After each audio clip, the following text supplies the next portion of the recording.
ನಾವು ಇವತ್ತಿನ ಮುಖ್ಯಮಂತ್ರಿಯಲ್ಲಿ ಕೇಳೋದು ಇಷ್ಟೇ, ಹೆಸರಿನಲ್ಲಿ ರಾಮ ಇದ್ರೆ ಸಾಕೇನ್ ಸರ್? ಮನಸ್ಸಿನಲ್ಲಿ ಹೃದಯದಲ್ಲಿ ರಾಮನ ಆದರ್ಶಗಳನ್ನ ಹೊರಬೇಕು. ಅದು ನಿಮ್ಮಿಂದ ಸಾಧ್ಯನಾ? ಅದಕ್ಕೆ ನೀವು ಸಿದ್ಧನಾ? ಇಲ್ವಲ್ಲ. ಇದ್ದಿದ್ರೆ ಹೀಗೆ 31 ವರ್ಷಗಳ ನಂತರ ಇಷ್ಟು ವರ್ಷ ಅಬ್ಸ್ಕಾಂಡಿಂಗ್ ಅಂತ ಹೇಳಿ ಈಗ ದಿಢೀರಂತ ಜನವರಿ 22ನೇ ತಾರೀಕು ರಾಮ ಮಂದಿರದಲ್ಲಿ ಪ್ರಾಣ ಪ್ರತಿಷ್ಠಾಪನೆಯನ್ನು ಇಡೀ ವಿಶ್ವದ ಹಿಂದೂಗಳು ಒಟ್ಟಿಗೆ ಸೇರಿ ಮಾಡುವ ಸಂದರ್ಭದಲ್ಲಿ ನೀವು ಒಬ್ಬ ಕರಸೇವಕನನ್ನ ಬಂಧಿಸ್ತಾ ಇದ್ರಾ? ಇದೆಂತ ದ್ವೇಷ ರಾಜಕಾರಣ ನಿಮ್ಮದು. ನೀವು ಅಧಿಕಾರಕ್ಕೆ ಬಂದಾಗಲೆಲ್ಲ ಹಿಂದೂಗಳನ್ನ ಪಾತಕ ಮಾಡುವಂತಹ ಕೊಲೆಗಡಕರನ್ನ, PFI SDPI ಕಾರ್ಯಕರ್ತರನ್ನ ಬಿಡುಗಡೆ ಮಾಡುವಂತಹ ಆದೇಶಗಳನ್ನ ಹೊರಡಿಸ್ತೀರಿ.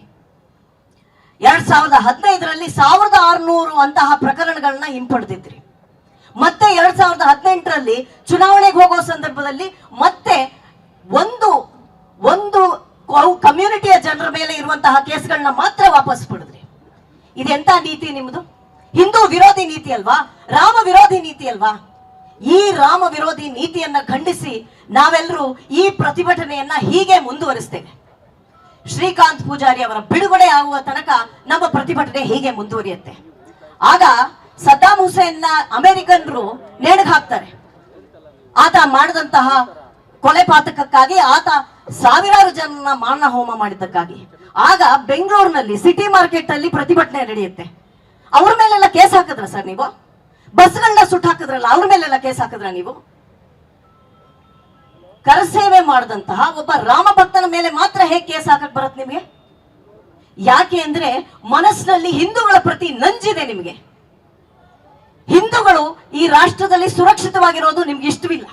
ಹಾಗಾಗಿ ಓಲೈಕೆ ರಾಜಕಾರಣ ಮಾಡ್ತೀನಿ ಅನ್ನುವ ನೆಪದಲ್ಲಿ ಹಿಂದೂಗಳನ್ನ ಮಾತ್ರ ಹುಡುಕಿ ಟಾರ್ಗೆಟ್ ಮಾಡ್ತೀರಾ. ಮಾಡಿ ಸರ್, ನಿಮಗ್ ತಾಕತ್ತಿದ್ರೆ ಈ ವೇದಿಕೆಯಲ್ಲಿರುವ ಎಲ್ಲ ರಾಮ ಭಕ್ತರನ್ನ, ಇಲ್ಲಿ ಸೇರಿರುವಂತಹ ಎಲ್ಲ ರಾಮ ಭಕ್ತರನ್ನ ಅರೆಸ್ಟ್ ಮಾಡಿ, ಎಲ್ಲರನ್ನ ಬಂಧಿಸಿ, ಎಲ್ಲರನ್ನ ಒಳಗಾಕಿ. ಜಗತ್ತಿಗೆ ಸ್ಪಷ್ಟವಾಗಿದೆ ನಿಮ್ಮ ಹಿಂದೂ ವಿರೋಧಿ ನೀತಿ. ಇದು ಬಹಳ ದಿನಗಳ ಕಾಲ ಇರೋದಿಲ್ಲ. ಈ ಪ್ರತಿಭಟನೆ ಹೀಗೆ ಮುಂದುವರಿಯುತ್ತೆ ಶ್ರೀಕಾಂತ್ ಪೂಜಾರಿ ಅವರ ಬಿಡುಗಡೆ ಆಗುವ ತನಕ ಅಂತ ಹೇಳ್ತಾ ನನ್ನ ಮಾತನ್ನ ಮುಗಿಸ್ತೀನಿ. ಜೈ ಹಿಂದ್, ಜೈ ಕರ್ನಾಟಕ, ಬೋಲೋ ಭಾರತ್ ಮಾತಾ ಕಿ ಜೈ, ಜೈ ಶ್ರೀರಾಮ್.